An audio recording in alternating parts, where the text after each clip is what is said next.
Chapter 1. James Bond lifted his gaze and said, "This is why I became a spy." Lorelei nodded at his words. He said as he gave his response, "So what do you plan to do with yourself?" "I intend to stay here and be a witness to this event and to help the others to understand their lives. Sir, I will go and stay with my friends. There will be times when I do not want to see them." Lorelei went back to his own story. "I also do not want to see myself, but I cannot force the situation any further," Lorelei said as he raised his hand towards his chest. Jade said as she took Lorelei's hand in hers, "He is doing some strange things." Lorelei said as he nodded. He said as he placed his hand in Lorelei's, "It is normal. He is a boy just like you." "What do you mean normal?" Lorelei asked. Jade said with a worried expression, "He is not doing anything dangerous at all. There is little to no danger of him getting kidnapped by the authorities." "Is he a spy?" Lorelei asked as she held onto Jade's hand. "Can he help us?" Bond sat up and iced the bottle of water. He could still feel her heartbeat as her tears flowed. "Yeah, I don't think he's any less capable to me. He's just more offbeat than others." And Jade nodded and pulled back the blanket. "Maybe I should keep a close eye on him." Lorelei leaned in close and whispered softly, "Be careful, buddy." Lorelei looked at her friend. She had been a little shocked. She hadn't really known what to say, but now there was a smile in her eyes, and her expression turned gentle. "I'll do my part too." Chapter 2. Leaving Lorelei and Jade for the night, Bond went to the train station and called his friend, Tom, who was waiting for him at the gate. Bond had already picked up the phone, called Tom and then turned the receiver down, hoping to pick up some friends who were there, then go after them from a different corner of the station and leave them the door unlocked. Bond and Tom started walking back down the escalator as the train started. Bond noticed Tom running away from him, heading toward the stairs.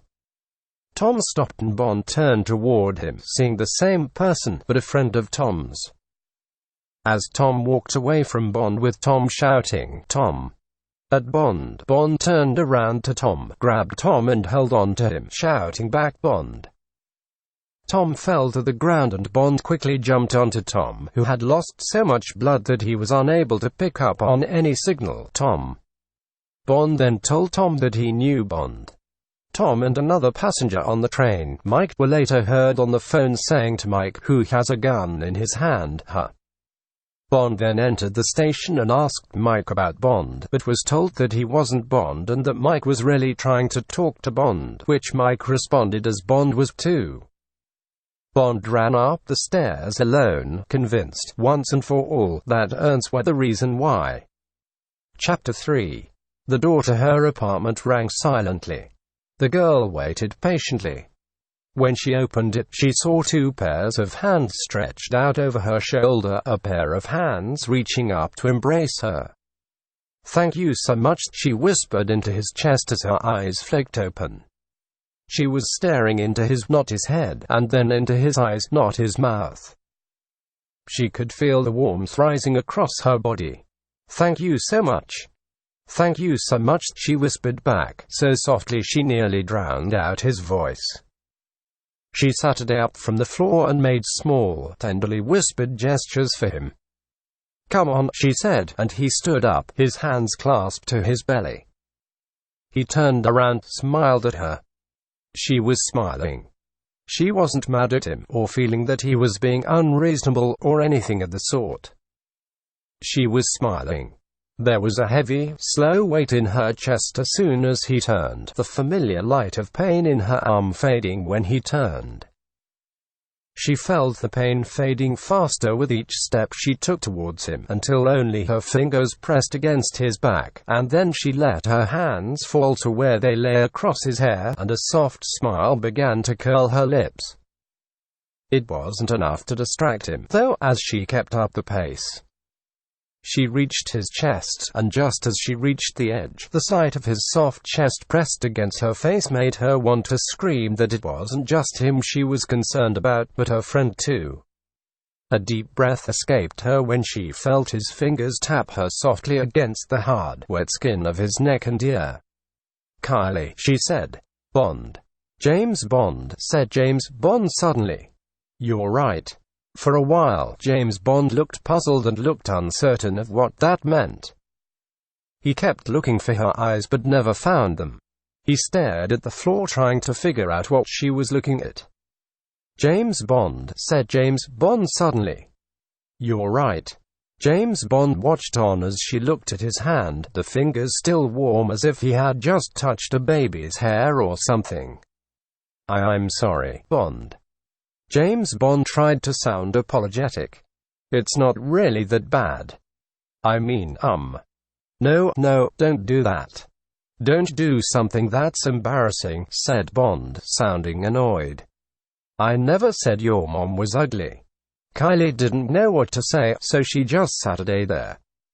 "I don't know what to think. Is it a bit unfair to him for this kind of thing to happen? But I've had enough of this. You know, I don't care. I won't accept it anymore. I'll just be happy, just normal, and I'll have a happy life. Might as well just be your mom," shouted James Bond, annoyed and angry. "Don't talk too much, James. It might wake your mom up." Kylie tried to say something, but instead she just started to get upset. "Hey," Kylie said through the tears, "I'm just asking if you're okay, Bond. Just get on the train, we're leaving soon," called Bond, as they walked toward a stop. All the while he was wondering what she was thinking. And that was the last he saw of Kylie for 3 seconds. Chapter 4. Everything had been leading up to James Bond catching this train. But that train wasn't going the way James Bond wanted it. "The train was in the wrong direction," said James. "If it hadn't been for that train, the train could never have gone the way she wanted it." The sun glinted on the windows.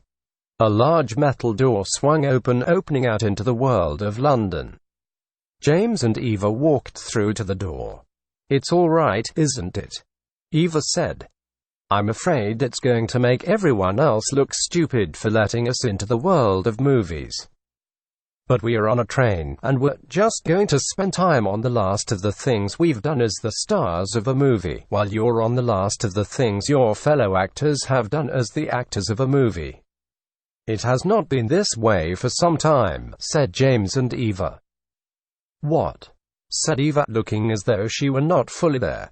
James took a deep breath and said, "We're on a fucking train, and our stars must have been thinking the same thing as we were when we were getting into those goddamn movies." "You think so?" said Eva, trying to look serious. "My God, Eva," said James. "We are going to watch.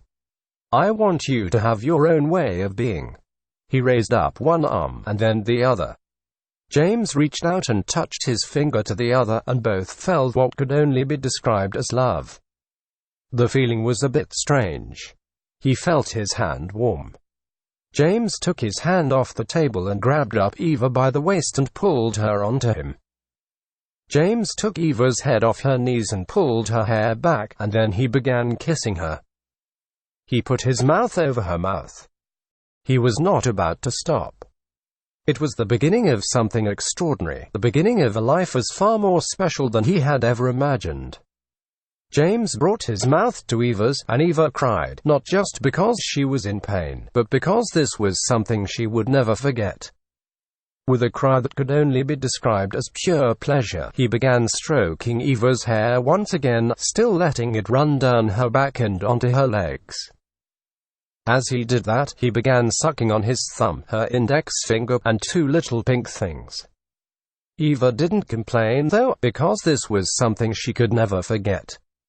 She sat there with her head in her hands, and she wished she could just forget it all, but it wasn't like she could. Ever.